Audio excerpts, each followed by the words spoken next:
Bhopal school bus में नाबालिग से रेप मामले में एक्शन में सरकार। धार जिला प्रशासन और इंदौर कमिश्नर आईजी को सीएम ने किया तलब।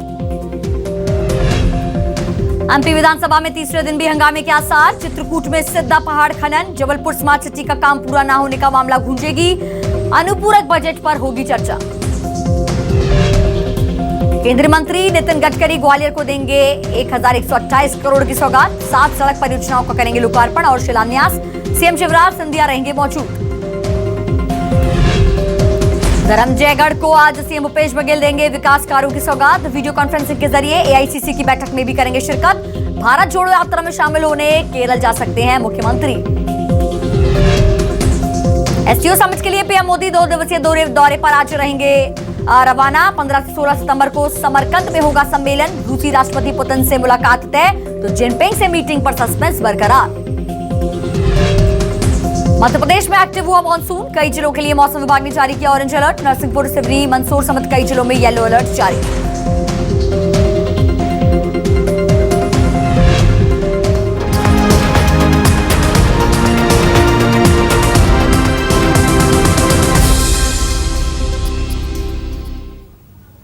नमस्कार, आप देख रहे हैं न्यूज 24 मध्य प्रदेश छत्तीसगढ़ और मैं हूं आपके साथ अनुष्का नामदेव।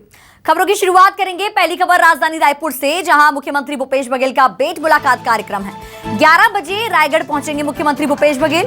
धर्मजयगढ़ में विकास कार्यों का उद्घाटन, लोकार्पण करेंगे।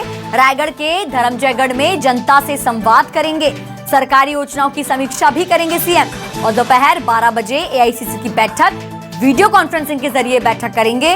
भारत जोड़ो यात्रा में शामिल होने के लिए केरल भी जा सकते हैं मुख्यमंत्री। केरल के त्रिवेंद्रपुरम कोवलम में है ये भारत जोड़ो यात्रा। तो दोपहर 12 बजे ऑल इंडिया कांग्रेस कमेटी की बैठक। ये बैठक अपने आप में बेहद खास, वीडियो कॉन्फ्रेंसिंग के जरिए बैठक होगी। और भारत जोड़ो यात्रा जो कि अभी भी चल रही है, उसमें शामिल होने जा सकते हैं मुख्यमंत्री भूपेश बघेल। तो केरल के त्रिवेंद्रम कोवलम में ये भारत जोड़ो यात्रा है। अभी ज्यादा जानकारी के साथ हमारे साथ नेहा केशरवानी हमारे साथ रायपुर से संवाददाता जुड़ गई हैं। नेहा, दोपहर 12 बजे की एआईसीसी की बैठक अपने आप में बेहद खास, क्या कुछ अपडेट? देखिए, मुख्यमंत्री भूपेश बघेल के आज के कार्यक्रम की यदि हम बात करते हैं तो वो 4 दिनों से रायगढ़ जिले के दौरे पर हैं और भेंट मुलाकात, रोड शो, अधिकारियों से मिलने जुलने का कार्यक्रम उनका चल रहा है। और आज चौथे दिन वे धर्मजयगढ़ में हैं और सबसे पहले जो आज उनके कार्यक्रम है वो सुबह 10:30 बजे से शुरू हो जाएंगे। धर्मजयगढ़ में जो है वो शासकीय अधिकारियों से जो है वो समीक्षा बैठक लेंगे। शासकीय योजनाओं के विषय में उनसे चर्चा करेंगे। उसके बाद ही धर्मजयगढ़ को कई विकास कार्यों की सौगात, भूमि पूजन और लोकार्पण कार्य भी सीएम बघेल करेंगे। इसके साथ ही जो है आज रायपुर भी उनकी वापसी है और इस तरीके की भी जानकारी है कि आज जो है वो एआईसीसी की बैठक भी जो है वो करने जा रहे हैं। तो मुख्यमंत्री भूपेश बघेल इसमें भी शामिल होंगे। वे धर्मजयगढ़ में ही जो है सीधे वीडियो कॉन्फ्रेंसिंग के माध्यम से एआईसीसी की बैठक में जुड़ेंगे। तो इस तरीके से ये जो बैठक है इसलिए भी खास है क्योंकि पूरी कांग्रेस की देश भर में भारत जोड़ो यात्रा चल रही है। इसी को लेकर के जो है बैठक में चर्चा की जाएगी कि इस जो है भारत जोड़ो यात्रा को और बाकी राज्यों से किस तरीके से गुजारा जाए। वहीं पर इस तरीके की भी जानकारी मिली है कि मुख्यमंत्री भूपेश बघेल जो है दोपहर 2:30 बजे तक रायपुर वापसी हो सकते हैं और इसके बाद जो है वो केरल के लिए भी रवाना हो जाएंगे। भारत जोड़ो यात्रा जो है वो केरल में होनी है 16 और 17 सितंबर। दो दिवसीय यात्रा है जिसमें जो है प्रियंका गांधी भी इसमें शामिल होंगे और मुख्यमंत्री भूपेश बघेल भी इसमें शामिल होंगे। फिलहाल जो है कोई शेड्यूल नहीं आया है कि वो जो सीएम किस समय जा रहे हैं, लेकिन इस तरीके की जानकारी है कि आज वे जो है केरल के लिए रवाना हो सकते हैं और केरल में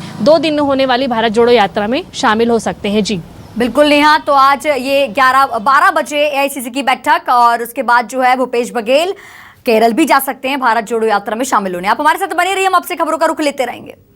राजधानी रायपुर से इस वक्त की खबर, जहां प्रदेश में महंगाई राहत दर स्वीकृत। मूल पेंशन, परिवार पेंशन को दी 6% महंगाई राहत।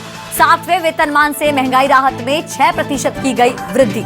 1 अगस्त से दिया जाएगा महंगाई भत्ता। वित्त विभाग ने जारी किया आदेश।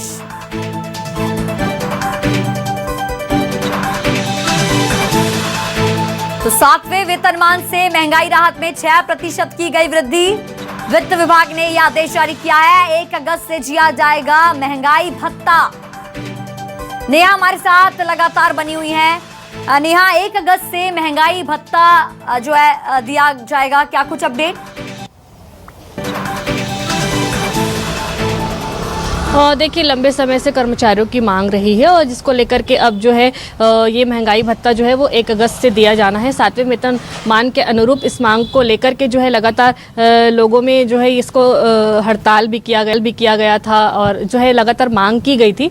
जो है अब ये पारित कर दिया गया है और अब जो है ये 1 अगस्त से महंगाई भत्ता 6% जो है वो बढ़ाकर दिया जाएगा। जी बिल्कुल, तो वित्त विभाग ने ये आदेश जारी कर दिया है और हमारे साथ बने रहिए आप नेहा, हम आपसे खबरों के अपडेट लेते रहेंगे। छत्तीसगढ़ के रेल यात्रियों की फिर परेशानी बढ़ गई है। दोहरीकरण के कारण 38 ट्रेनों की गई है कैंसिल। 16 सितंबर से 5 अक्टूबर तक कैंसिल रहेंगी ये ट्रेनें। 6 रूटों का रूट किया जाएगा डाइवर्ट। तो छत्तीसगढ़ वासियों के लिए एक बार फिर जो है परेशानी बढ़ सकती है, यात्रियों के लिए फिर परेशानी बढ़ सकती है। कल भी हमने आपको बताया था जब 3 ट्रेनें जो है वो रद्द की गई थी और अब जो है 38 ट्रेनें जो है रद्द की जा सकती हैं। दोहरीकरण के काम के चलते ट्रेनें रद्द होंगी। 16 सितंबर से 5 अक्टूबर तक कैंसिल रहेंगी। देखिए, 16 सितंबर से 5 अक्टूबर एक लंबा दौर जहां ट्रेनों को भी डाइवर्ट किया जाएगा और कई ट्रेनें रद्द की जाएंगी। तो एक बार फिर जो है यात्रियों के लिए परेशानी बढ़ गई है।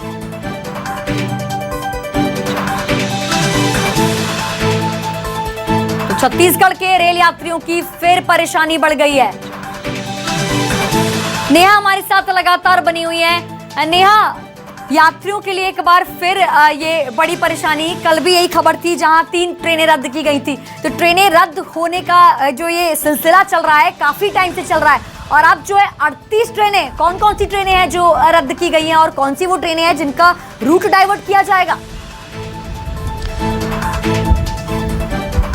जी बिल्कुल, देखिए जिन ट्रेनों को रद्द किया गया है उसमें बड़े जो एक्सप्रेस पैसेंजर ट्रेनें सभी शामिल हैं और इसके साथ ही कुछ ट्रेनों के जो रूट है वो भी डाइवर्ट किए गए हैं। 38 ट्रेनें रद्द की गई हैं, लेकिन इसमें जो रायपुर रेल मंडल से जो गुजरने वाली ट्रेन है वो 18 ट्रेनें हैं जिनको रद्द की गई है। इसमें जो कई है दुर्ग अजमेर जो साप्ताहिक चलते हैं वो भी इसमें ट्रेनें शामिल है। विशाखापट्टनम है, वो भी जो है निजामुद्दीन दुर्ग जो है साप्ताहिक चलने वाली ट्रेनें हैं। रायपुर लखनऊ से होने वाली गुजरने वाली ट्रेन है वो भी इसमें जो है वो शामिल है। वहीं जिन ट्रेनों का जो रूट डाइवर्ट किया गया है उसमें बरौनी गोंदिया एक्सप्रेस है और इसके साथ ही जो है जबलपुर जंक्शन गोंदिया से जो चलकर गुजरती है वो भी इसमें ट्रेन शामिल है और गोंदिया बरौनी के साथ साथ ही जो है कचरापुर जंक्शन की जबलपुर कटनी एक्सप्रेस भी इसमें शामिल है। तो इस तरीके से ये जो ट्रेन है वो डाइवर्ट किए गए हैं रायपुर रेल मंडल से गुजरने वाली। जबलपुर रेल मंडल में जो है दोहरीकरण का कार्य चल रहा है, नॉन इंटर कॉलिंग का कार्य चल रहा है और ये पूरा जो कार्य है वो 18 दिनों तक चलेगा। तो 18 दिन तक ये जो ट्रेनें हैं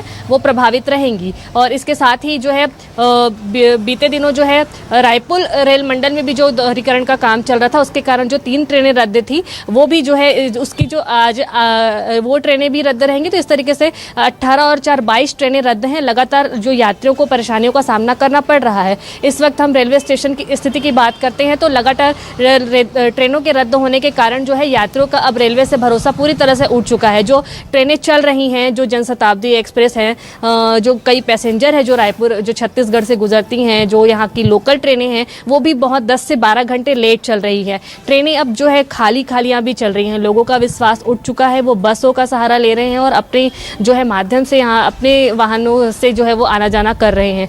तो इस तरीके से अब लगातार ट्रेनों के रद्द होने से लोगों की परेशानी और बढ़ चुकी है। यात्री अब और परेशान होने लगे हैं। जी बिल्कुल नेहा, तो दोहरीकरण के काम के चलते और वहीं सुरक्षा को देखकर जो ये फैसला लिया जाता है, लेकिन बार बार ये ट्रेनें रद्द होने का सिलसिला जो काफी टाइम से चल रहा है, इससे यात्रियों को काफी परेशानी हो रही है। आप हमारे साथ बने रहिए, खबरों का रुख हम लेते रहेंगे आपसे। छत्तीसगढ़ में बिजली 30 पैसे प्रति यूनिट तक महंगी हो गई है। यह दर VCA variable cost adjustment charge में बढ़ाई गई है। कोयले की कीमत में कमी और वृद्धि पर बिजली कंपनी VCA चार्ज बढ़ाकर घटाकर लागत को नियंत्रित करती है, यानी कि रेगुलेट करती है। अब यही वृद्धि विदेशों से आयातित कोयले से बनी महंगी बिजली खरीदने के कारण की गई है। तो 30 पैसे जो है महंगी हो गई है बिजली। देखिए आप, छत्तीसगढ़ में जो है महंगाई का झटका, तो वहीं ट्रेनें रद्द होने का झटका, ये जो है छत्तीसगढ़ वासियों के लिए एक तरीके से खबर बुरी है। लेकिन अब उसी के साथ देखिए कोयले की कमी के चलते जो है बिजली बिल जो है वो बढ़ गए हैं। VCA दर में जो है बढ़ोतरी की गई है। वेरिएबल कॉस्ट एडजस्टमेंट में जो है वृद्धि हुई है और यूनिट के हिसाब से देखिए बिल हम आपको बता रहे हैं किस तरीके से ये बढ़ा है। तो कोयले की कमी के कारण, कोयले की किल्लत के कारण जो है ये परेशानियों का सामना करना पड़ रहा है।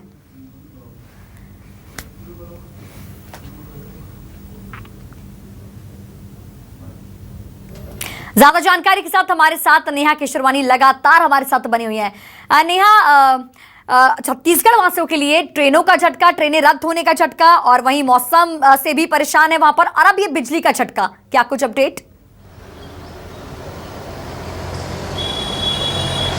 बिल्कुल, देखिए महंगाई का झटका जो है वो देखा ही जा रहा है। बिजली दर में जो है 30 पैसे प्रति यूनिट बढ़ा दी गई है। छत्तीसगढ़ जहां से बिजली की खरीदी करता है एनटीपीसी, वहां पर जो है कोयले का जो उत्पादन है वो कम हो रहा था, जिसके कारण से विदेशों से कोयला मंगाने के कारण जो है ये बिजली के दाम बढ़े हैं। और अगर हम बात करते हैं बिजली दर में जो बढ़ोतरी है तो वो 30 पैसे प्रति यूनिट की गई है। और ये जो है जून, जुलाई और अगस्त, ये 3 माह का जो बिजली दर है वो बढ़कर जो है अब लोगों को मिलेगा। और इसके साथ ही इससे पहले भी जो है बिजली की दरों में बढ़ोतरी पिछले 4 महीने में 4 बार जो है बढ़ोतरी हुई है, और लगातार अभी जो है वो 30 पैसे प्रति यूनिट भी बढ़ा दी गई है। यानी कि अब जो है महंगाई का एक और झटका जो है वो लोगों को देखा जाएगा। एनटीपीसी से जो कोयला छत्तीसगढ़ खरीद रहा था, लगातार वो भी जो है करोड़ों के घाटे पे चल रहा था। इसको देखते हुए जो है बिजली विभाग ने ये फैसला लिया है, और अब जो है छत्तीसगढ़ को बिल्कुल यहाँ तो 30 पैसे प्रति यूनिट जो है महंगी हो गई है बिजली। ये एक बड़ा झटका है छत्तीसगढ़ वासियों के लिए।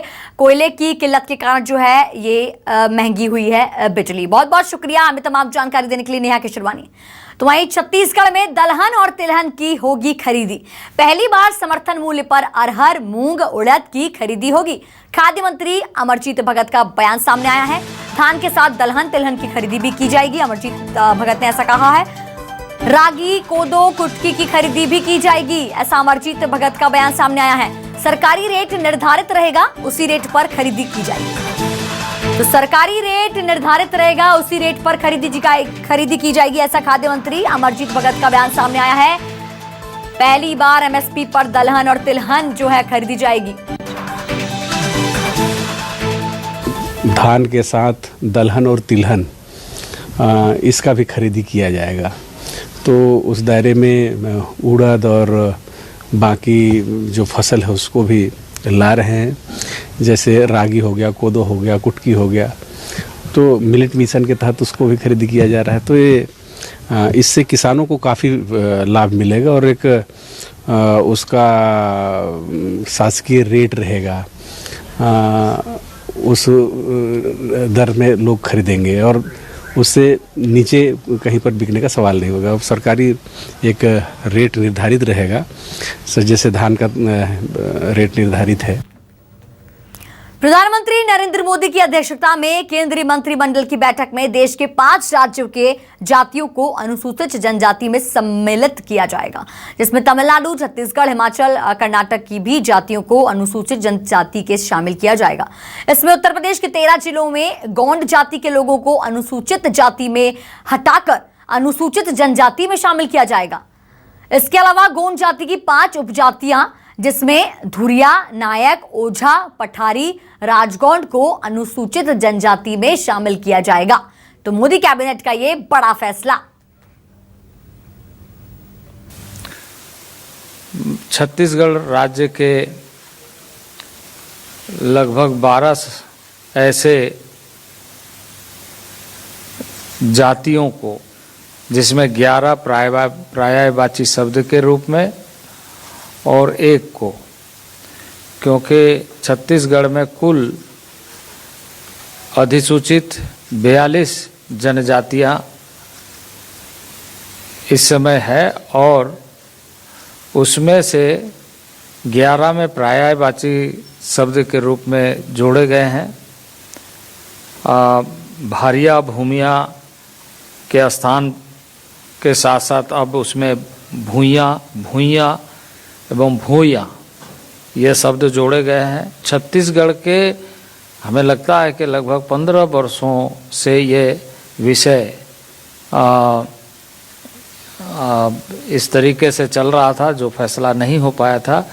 माननीय नरेंद्र भाई मोदी के नेतृत्व में आज मंत्रिपरिषद ने इस पर फैसला दिया। वहीं मुख्यमंत्री भूपेश बघेल द्वारा छत्तीसगढ़ की विभिन्न जातियों को अनुसूचित जनजातियों में शामिल कराने के प्रयासों को बड़ी सफलता मिली है। प्रधानमंत्री नरेंद्र मोदी की अध्यक्षता में केंद्रीय मंत्रिमंडल ने छत्तीसगढ़ की 12 जाति समुदायों को अनुसूचित जनजाति में शामिल करने की स्वीकृति दे दी है। जानकारी के मुताबिक मुख्यमंत्री भूपेश बघेल ने 11 फरवरी 2021 को प्रधानमंत्री मोदी को पत्र भेजकर छत्तीसगढ़ की 12 जातियों को अनुसूचित जनजाति में शामिल करने का आग्रह किया था। इन जाति समुदायों के छत्तीसगढ़ की अनुसूचित जनजातियों की सूची में शामिल होने के बाद उन्हें शासन की अनुसूचित जनजातियों के लिए संचालित योजनाओं का लाभ मिलने लगेगा। मुख्यमंत्री जी के इस पहल के कारण आज 12 जाति समूह के लोगों को अनुसूचित जनजाति वर्ग का दर्जा मिला है। निश्चित तौर पे इस काम को यदि भारतीय जनता पार्टी की पूर्ववर्ती सरकार पहले कर लेती, पहले राज्य सरकार के द्वारा अनुशंसा भेजी जाती, तो ये 12 जाति समूह के लोगों को अनुसूचित जनजाति वर्ग की सुविधाएं जो उनका हक था पहले से ही मिलना शुरू हो जाती है। वहीं राज्यपाल अनुसुईया उइके ने भी प्रधानमंत्री और राष्ट्रपति के समक्ष जनजातियों की मात्रात्मक त्रुटि में सुधार की मांग की और अगस्त 2021 में सर्व आदिवासी समाज ने 12 जनजाति समुदायों की मात्रात्मक सुधार हेतु अनुमोदित सूची पर शीघ्र कार्रवाई कराने की मांग की। इस मामले में राज्यपाल अनुसुईया उइके ने पीएम मोदी और तत्कालीन राष्ट्रपति से भी बात की थी। मुझे लगता है सुप्रीम कोर्ट का फैसला बहुत अच्छा है, बहुत स्वागत योग्य है। बीसीसीआई के एजीएम ने यूनानिमसली कुछ अमेंडमेंट प्रस्तावित किए थे और वो भेजे थे सुप्रीम कोर्ट को। तो आज जस्टिस चंद्रचूड़ की अध्यक्षता वाली और हिमा कोहली की बेंच ने बहुत अच्छे फैसले दिए हैं, जिसमें उन्होंने कूलिंग ऑफ को के मामले में भी संशोधन किया है और अन्य विषयों पर भी संशोधन किया है। तो मुझे लगता है बहुत स्वागत योग्य फैसला है। शुरुआत करेंगे जहां छत्तीसगढ़ के कैबिनेट मंत्री रविंद्र चौबे ने कहा है कि संघ प्रमुख मोहन भागवत ने जहां राज्य सरकार की तारीफ की है, वहीं पीएम मोदी भी गोधन योजना की तारीफ कर चुके हैं। वहीं बीजेपी में लगातार हो रहे बदलाव पर उन्होंने तंज कसा है और कहा है कि बीजेपी में जिस मकसद से हटाया जा रहा है वो पूरा नहीं हो रहा है। वहीं छत्तीसगढ़ में बिजली की दरों में उन बढ़ोतरी पर उन्होंने कहा कि पहले केंद्र सरकार को महंगाई पर जवाब देना चाहिए। बीजेपी की तरफ से पीएम मोदी के जन्मदिन को सेवा पखवाड़ा के रूप में मनाए जाने पर भी उन्होंने तंज कसा है और कहा है कि एक आडंबर है और ये कुछ नहीं है। सौभाग्य है कि हमारे आदरणीय मुख्यमंत्री जी ने उनको माता कौशल्या के गोद में राम का मंदिर जो चंदखुरी में सरकार के द्वारा पुनरुद्धार किया गया है, उसके दर्शन करने के लिए आमंत्रित किया था और स्वयं आदरणीय मोहन भागवत जी चंदखुरी गए, पूजन किए, दर्शन किए और सार्वजनिक रूप से उन्होंने कहा कि छत्तीसगढ़ सरकार का ये कदम प्रशंसनीय है। निश्चित रूप से सरकार ने जो काम किया है उसकी प्रशंसा किया जाना चाहिए। ये हमारे लिए बहुत ही सौभाग्य की बात है। अभी छत्तीसगढ़ में विगत 4 महीने से भारतीय जनता पार्टी में केवल हटाने का क्रम चल रहा है। इसके पीछे उनके पुराने प्रभारी आदरणीय पुरंदेश्वरी जी का एक बड़ा बयान था कि छत्तीसगढ़ के मुख्यमंत्री पिछड़े वर्ग से आते हैं और वो किसान हैं, इसका मुकाबला भाजपा कैसे करेगी, ये उन्होंने अपने प्रदेश स्तरीय बैठक में सार्वजनिक तौर पे कहा। उसी के भय से अब छत्तीसगढ़ में बदलाव की बयार भारतीय जनता पार्टी में शुरू हुई है। पूरे देश में पेट्रोल की, डीजल की, कोयले की, ईंधन की, रसोई गैस की जिस तरीके से महंगाई बढ़ रही है, आने वाले समय में आपको देखेंगे अभी केवल बिजली का संकट नहीं, देश में और कितने संकट आएंगे, महंगाई बढ़ेगी। तो मैं ऐसा समझता हूं कि सारा देश, और इसी के खिलाफ तो हमारे आदरणीय राहुल जी कन्याकुमारी से कश्मीर तक पदयात्रा कर रहे हैं। महंगाई सबसे बड़ा उसका मुद्दा है। आखिर केंद्र सरकार को इसको जवाब भी देना होगा, महंगाई को नियंत्रित करने के लिए किए जा रहे प्रयास को भी जनता को बताना होगा और कुछ न कुछ परिणाम देना होगा। अन्यथा ऐसा हम लोग मान के चलेंगे केंद्र सरकार पूरी तरह असफल है। परम आदरणीय देश के प्रधानमंत्री नरेंद्र भाई मोदी जी का जन्मदिवस है, मेरी भी शुभकामनाएं हैं, ईश्वर उनको दीर्घायु करे। लेकिन जिस सेवा का कार्यक्रम भारतीय जनता पार्टी लेने जा रही है, अभी भी हम इस बात से चिंतित हैं कि किसान उनकी प्राथमिकता में क्यों नहीं रहता। आम लोगों के लिए कोई कार्यक्रम वो क्यों नहीं देते। और मुझे उम्मीद है, अभी तो जन्मदिन आने में कुछ दिन का समय है, किसानों के लिए भी कुछ बड़ा कार्यक्रम देते तो किसानों को, देश के किसानों को, केवल छत्तीसगढ़ की बात नहीं, देश के प्रधानमंत्री हैं तो देश के किसानों को लाभ होता। खबर रायपुर से, जहां राष्ट्रीय महिला आयोग की अध्यक्ष रेखा शर्मा इन दिनों छत्तीसगढ़ दौरे पर हैं। महिला आयोग से जुड़े मामले लंबे समय से पेंडिंग होने के कारण वो यहां पहुंची हैं। उन्होंने इस लंबित केस को लेकर यहां के डीजीपी से मुलाकात की, लेकिन वो इस मुलाकात से संतुष्ट नजर नहीं आई और छत्तीसगढ़ पुलिस और डीजीपी पर भी आरोप लगा दिए। उन्होंने कहा कि इन मामलों को लेकर डीजीपी से जब भी मिली तो ऐसा लगा कि ऑल इज वेल, जैसे यहाँ कोई समस्या ही नहीं है। घरेलू हिंसा में जरूरी धारा नहीं लगाई जा रही है।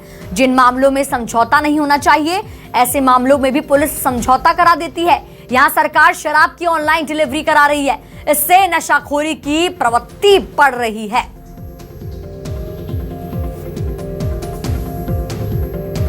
ड्रग्स का जो सेल है यहाँ पर बढ़ गया है, जबकि जब मैं डीजीपी से मिली और ये बात की तो उन्होंने कहा नहीं, ये कॉरिडोर है जहाँ से जाता है drug, this is so that means it's a safe corridor. If it is a corridor, ये एक जगह से दूसरी जगह जाता है, ट्रांसपोर्ट होता है, यहाँ सेल कम है, विच आई थिंक जो मेरे को यहाँ जनरली मेरे को बात करने को मिला, this is not true, because यहाँ सेल भी बड़ा है और छोटे बच्चे यंगस्टर्स जो हैं उसका और मुझे कई लोगों ने कहा पहले उड़ता पंजाब होता था, आजकल उड़ता छत्तीसगढ़ भी हो रहा है। ये स्थिति बनती जा रही है। वहीं कोरबा शहर के कोसाबाड़ी स्थित एक घर में उस वक्त अफरा तफरी का माहौल बन गया जब घर के सदस्य ने रूम में लगे एसी में सांप को घुसा देखा। सांप को देखते ही परिवार के मुखिया के होश उड़ गए। परिवार वालों ने बगैर देरी किए इसकी सूचना रेस्क्यू टीम को दी। बाद में मौके से 4 फीट लंबे सांप को निकालकर उसका रेस्क्यू किया गया और जंगल में छोड़ा गया। तस्वीरें देखिए। तो कोसाबाड़ी के एक घर में एक सांप निकला। एसी में जो है ये 4 फीट का सांप जो है अंदर फंसा हुआ था, जिसे देख घर के मुखिया के होश उड़ गए और उन्हें तुरंत जो है रेस्क्यू टीम को सूचना दी, जिन्होंने मौके पर आकर सांप का रेस्क्यू किया और उसे जंगल में छोड़ दिया।